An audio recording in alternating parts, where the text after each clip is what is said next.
Good morning. I hope you're well. Good morning. Why do I have to say good morning? You could be watching this at any time.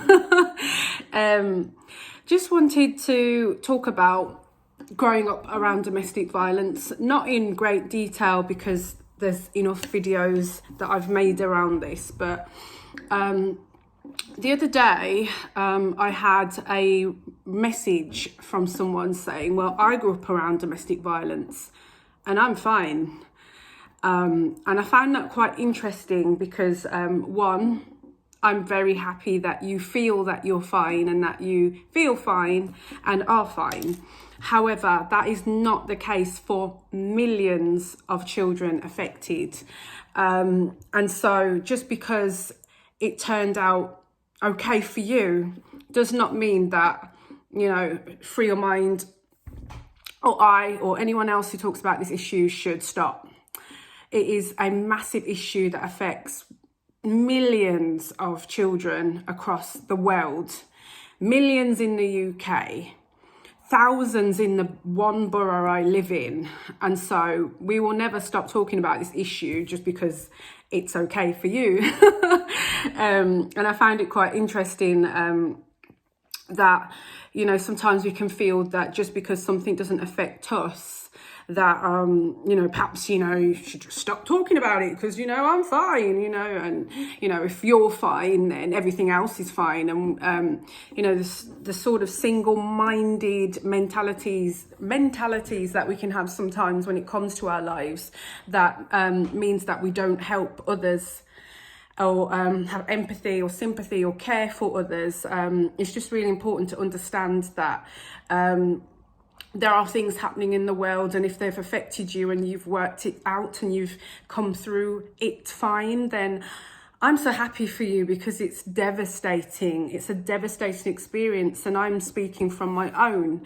I would love to come out of my experience of growing up around domestic violence and say that I was fine. And, being honest, I think I thought that at one point.